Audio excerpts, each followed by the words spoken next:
कभी ऐसा हुआ है कि कोई महंगा फोन खरीदा हो और हफ्ते भर में ही उसकी स्क्रीन बंद हो गई, या कोई नई वॉशिंग मशीन और पहले ही वॉश में अजीब अजीब आवाजें। हाँ, और जब आप कंपनी को फोन करते हैं तो बस एक ही जवाब मिलता है, सर हम देख रहे हैं। और फिर महीनों तक कोई सुनवाई नहीं।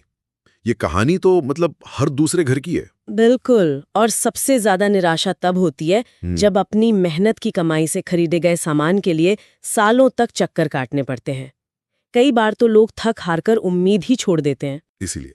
इसीलिए आज का दिन 24 दिसंबर 2025 बहुत खास है। आज है राष्ट्रीय उपभोक्ता दिवस। तो हमने सोचा क्यों ना प्रेस इन्फॉर्मेशन ब्यूरो से मिले दस्तावेजों के आधार पर ये समझने की कोशिश करें कि एक ग्राहक के तौर पर हमारी दुनिया कितनी बदली है। आज की हमारी बातचीत का मकसद ही यही है, ये जानना कि कानून कैसे बदला है, शिकायत करने के तरीके कितने आसान हो गए हैं, और सबसे जरूरी टेक्नोलॉजी इसमें क्या कमाल कर रही है। और इस साल की थीम भी बिल्कुल यही है, डिजिटल न्याय के माध्यम से कुशल एवं शीघ्र शिकायत निवारण। जी, तो चलिए देखते हैं कि ये डिजिटल न्याय असल में है क्या। सबसे पहले यही समझते हैं कि 24 दिसंबर ही क्यों, इस तारीख में ऐसा क्या खास है। इसकी जड़ें इतिहास में है। आज ही के दिन 1986 में भारत के राष्ट्रपति ने उपभोक्ता संरक्षण अधिनियम को मंजूरी दी थी। अच्छा, 1986 में? जी, वो एक ऐतिहासिक कानून था जिसने पहली बार देश के ग्राहकों को कह सकते हैं कि एक संगठित ताकत और कुछ बुनियादी अधिकार दिए। तो ये वो नींव थी जिस पर आज की पूरी इमारत खड़ी है। लेकिन अब तो हमारे पास 2019 का एक नया कानून है। हाँ, एक ज्यादा मजबूत कानून। तो पुराने और नए में मुख्य फर्क क्या है? क्या ये सिर्फ कुछ छोटे मोटे बदलाव हैं या पूरी सोच ही बदल गई है? ये सिर्फ बदलाव नहीं, ये एक पूरा अपग्रेड है।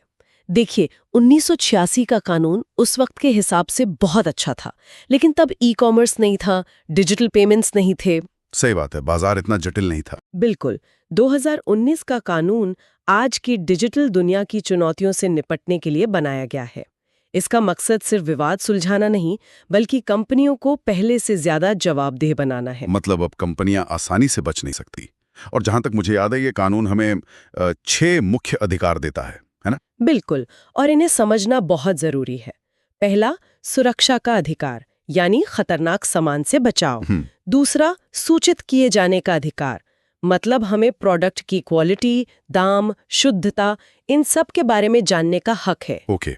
तीसरा, आश्वासन का अधिकार, यानी बाजार में हमें सही दाम पर अलग अलग तरह का सामान मिले। और चौथा अधिकार है सुने जाने का अधिकार, मतलब अगर हमें कोई शिकायत है तो उसे सुना जाएगा। जी, और पांचवा है निवारण का अधिकार, यानी गलत काम के खिलाफ न्याय पाने का हक। और आखिरी छठा, उपभोक्ता जागरूकता का अधिकार।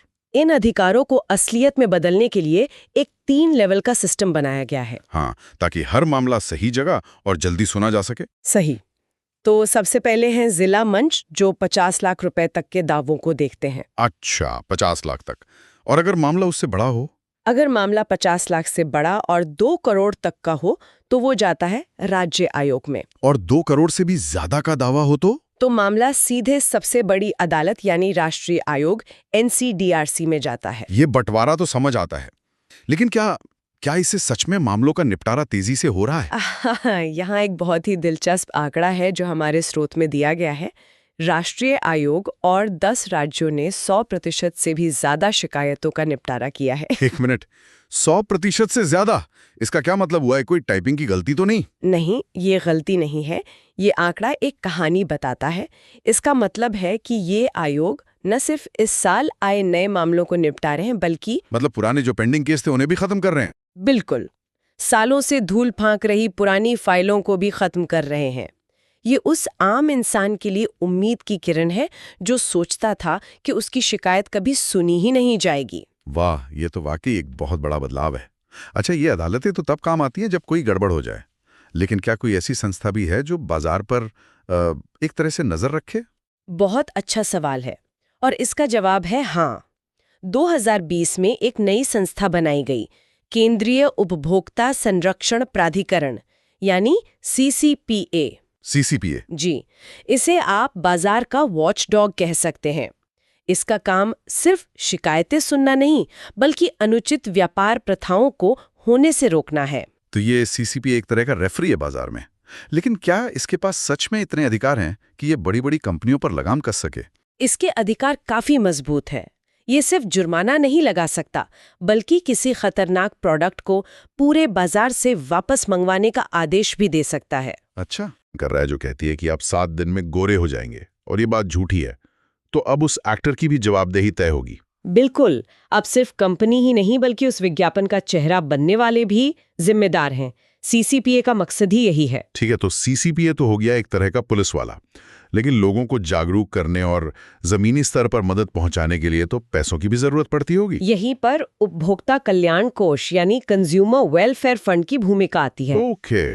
ये एक ऐसा फंड है जिससे केंद्र सरकार राज्यों को पैसा देती है ताकि वे अपने यहाँ उपभोक्ता जागरूकता अभियान चला सकें, सेमिनार कर सकें। मतलब इंफ्रास्ट्रक्चर बनाने के लिए। जी, और वित्त वर्ष 2024-25 में अब तक 38.68 करोड़ रुपए की राशि जारी भी की जा चुकी है। तो अब तक हमने कानून और संस्थाओं की बात की, लेकिन असली क्रांति तो टेक्नोलॉजी ला रही है, और यहीं पर ई जागृति प्लेटफॉर्म का जिक्र आता है। 1 जनवरी 2025 को लॉन्च हुआ और कहा जा रहा है कि इसने सब कुछ बदल दिया है। कैसे? इसे ऐसे समझिए, पहले शिकायत दर्ज करने के लिए आपको एक दफ्तर से दूसरे दफ्तर भटकना पड़ता था। हाँ, और ढेर सारे कागजात। बिल्कुल, ई जागृति ने इस पूरी प्रक्रिया को ऑनलाइन कर दिया है। अब कोई भी अपने घर बैठे अपने मोबाइल से केस दायर कर सकता है। और जो हमारे स्रोत बताते हैं, इसकी पहुंच सिर्फ भारत तक ही सीमित नहीं है। नहीं, बिल्कुल नहीं। अब विदेश में बैठा कोई एनआरआई भी भारत की किसी कंपनी के खिलाफ केस लड़ सकता है। ये तो वाकई गेम चेंजर है। हाँ, और सिर्फ इतना ही नहीं, इसमें सब कुछ ऑटोमेटेड है। आपको एसएमएस और ईमेल पर हर अपडेट मिलता है। सुनवाई भी वीडियो कॉन्फ्रेंसिंग के जरिए हो सकती है। इसे समझाने के लिए हमारे पास त्रिपुरा की एक बहुत ही दमदार कहानी है। जी।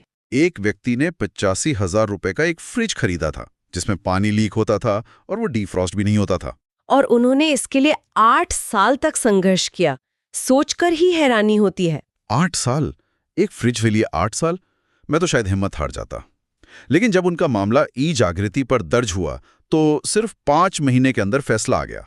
5 महीने में? हाँ, कंपनी को न सिर्फ 85,000 का रिफंड देने को कहा गया, बल्कि मानसिक पीड़ा के लिए 50,000 और मुकदमे के खर्च के लिए 20,000 रुपए अलग से देने का आदेश हुआ। मतलब कुल मिलाकर 1.67 लाख रुपए से भी ज्यादा। जी। ये कहानी ई जागृति की ताकत दिखाती है। ये सिर्फ एक पोर्टल नहीं है, ये न्याय की रफ्तार बढ़ाने वाला एक इंजन है। और आंकड़े भी यही कहानी बयां कर रहे हैं। नवंबर 2025 तक इस पर 2.81 लाख से ज्यादा लोग रजिस्टर हो चुके हैं।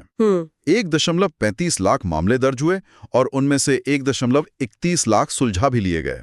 ई जागृति के अलावा एक और डिजिटल हथियार है जो अब और भी ताकतवर हो गया है, राष्ट्रीय उपभोक्ता हेल्पलाइन 2.0। हाँ, मैंने पढ़ा कि अब इसमें AI यानी आर्टिफिशियल इंटेलिजेंस का इस्तेमाल हो रहा है। इसका क्या मतलब है? क्या अब हम रोबोट से बात करेंगे? नहीं, ऐसा नहीं है। AI का इस्तेमाल प्रक्रिया को स्मार्ट बनाने के लिए किया जा रहा है। जैसे अब इसमें एक चैटबॉट है जो आपकी शुरुआती जानकारी ले सकता है और आपकी समस्या को सही विभाग तक पहुंचा सकता है। ओके। इससे इंसानी एजेंटों का समय बचता है और वे ज्यादा मुश्किल मामलों पर ध्यान दे सकते हैं। और इसकी लोकप्रियता तो मतलब आसमान छू रही है। 2015 में जहां महीने में सिर्फ 12-13 हजार कॉल आती थी, वहीं 2024 में ये आंकड़ा 1.5 लाख प्रति माह को पार कर गया। और सबसे अच्छी बात यह है कि अब शिकायत करने के कई रास्ते हैं। आप 1915 पर कॉल कर सकते हैं, SMS भेज सकते हैं, ऐप इस्तेमाल कर सकते हैं या व्हाट्सएप पर ही शिकायत दर्ज करा सकते हैं। और व्हाट्सएप वाला आंकड़ा तो कमाल का है। मार्च 2023 में जहां सिर्फ 3% शिकायतें व्हाट्सएप से आती थीं, वो मार्च 2025 तक बढ़कर 20% हो गईं। ये दिखाता है कि लोग उस तकनीक का इस्तेमाल करना पसंद करते हैं जो उनकी रोजमर्रा की जिंदगी का हिस्सा है। और इसका असर सीधे लोगों की जेब पर दिख रहा है। सिर्फ अप्रैल से अक्टूबर 2025 के 7 महीनों में इस हेल्पलाइन ने लोगों को 27.61 करोड़ रुपए का मुआवजा दिलवाया है। तो ये सिर्फ बातें नहीं हैं, ठोस नतीजे भी हैं। ठीक है, तो ये तो हो गए वो तरीके जिनसे हम समस्या होने के बाद लड़ सकते हैं, लेकिन क्या कोई ऐसे डिजिटल टूल भी हैं जो हमें धोखाधड़ी से पहले ही बचा लें? बिल्कुल, यहीं पर जागो ग्राहक जागो पोर्टल और जागृति ऐप जैसे उपकरण काम आते हैं। ये ऐप हमें डार्क पैटर्न जैसी ऑनलाइन धोखाधड़ी से बचाने में मदद करते हैं। ये डार्क पैटर्न क्या होता है? सुनने में तो किसी जासूसी फिल्म जैसा लगता है। आप कह सकती हैं। सोचिए, ये वेबसाइट की दुनिया के वो जाल हैं जिनमें हमें फंसाया जाता है। डिजाइन ही ऐसा बनाया जाता है कि हम गलती से किसी महंगी सर्विस के लिए हाँ कह दें। अच्छा, जैसे किसी वेबसाइट पर कोई चीज खरीदते समय आखिरी पेज पर अचानक से कोई डिलीवरी चार्ज जुड़कर आ जाता है, जिसे ड्रिप प्राइसिंग कहते हैं। आपने बिल्कुल सही पकड़ा। या फिर किसी प्रोडक्ट के नीचे लिखा होता है सिर्फ 2 आइटम बचे हैं, ताकि हम जल्दी में उसे खरीद लें, भले ही ये बात झूठी हो। ओह, ये सब डार्क पैटर्न है। CCPA ने इन्हें रोकने के लिए गाइडलाइंस जारी की हैं, और जागृति ऐप हमें ऐसी वेबसाइटों को पहचानने में मदद करता है। इसी तरह का एक और बहुत काम का ऐप है BIS केयर ऐप, भारतीय मानक ब्यूरो का ऐप। ये तो मेरे ख्याल से हर किसी के फोन में होना चाहिए। निश्चित रूप से। अगली बार जब कोई सोने के गहने खरीदे तो इस ऐप का इस्तेमाल जरूर करें। हॉलमार्क वाले गहने पर एक HUID नंबर होता है। उसे इस ऐप में डालते ही सोने की शुद्धता, जौहरी का नाम, सारी जानकारी स्क्रीन पर आ जाती है। यानी अब जौहरी की बात पर आंख मूंद कर भरोसा करने की जरूरत नहीं, हम खुद सेकंडों में सच्चाई पता कर सकते हैं। बिल्कुल। इसी तरह ISI मार्क वाले उत्पादों की सच्चाई भी जांची जा सकती है, और गड़बड़ लगने पर सीधे ऐप से ही शिकायत भी की जा सकती है। और ये 12 भाषाओं में मुफ्त है। अब आते हैं उन बदलावों पर जो सीधे हमारी जेब और भरोसे से जुड़े हैं। 2025 में लीगल मेट्रोलॉजी अधिनियम में कुछ अहम बदलाव हुए हैं। हाँ, इसमें कुछ बहुत जरूरी संशोधन हुए हैं, जैसे मेडिकल उपकरणों की पैकेजिंग के नियम और सख्त किए गए, ताकि मरीजों को सारी जानकारी साफ साफ मिले। और ई-कॉमर्स को लेकर भी एक बड़ा नियम आया है। हाँ, ये बहुत महत्वपूर्ण है। अब ऑनलाइन शॉपिंग वेबसाइट्स जो इंपोर्टेड सामान बेचती हैं, उनके लिए उत्पत्ति का देश यानी कंट्री ऑफ ओरिजिन का फिल्टर देना जरूरी हो गया है। अच्छा, तो अब हम आसानी से चुन सकते हैं कि हमें भारत में बना सामान खरीदना है या कहीं और का। जी, ये एक छोटा सा फिल्टर है, पर इससे हमारी खरीदारी के तरीके पर बड़ा असर पड़ सकता है। एक और दिलचस्प नियम पान मसाला को लेकर है। 1 फरवरी 2026 से पान मसाला के हर पैकेट पर, चाहे वो कितना भी छोटा क्यों ना हो, MRP छापना अनिवार्य होगा। इसका सीधा मतलब है कि अब दुकानदार 1 रुपए के पैकेट के 2 रुपए या 5 के 7 रुपए नहीं वसूल पाएंगे। इससे ओवरचार्जिंग पर लगाम लगेगी।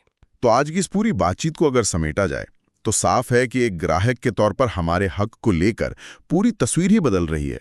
निश्चित रूप से 2019 का नया कानून, CCPA जैसा प्रहरी और ई-जागृति और BIS केयर ऐप जैसे डिजिटल हथियार, ये सब मिलकर हमें पहले से कहीं ज्यादा ताकतवर बना रहे हैं। संदेश साफ है, एक जागरूक और सशक्त उपभोक्ता ही एक मजबूत बाजार और स्वस्थ अर्थव्यवस्था की नींव है। और यहीं पर हम अपने श्रोताओं के लिए एक सवाल छोड़ना चाहते हैं।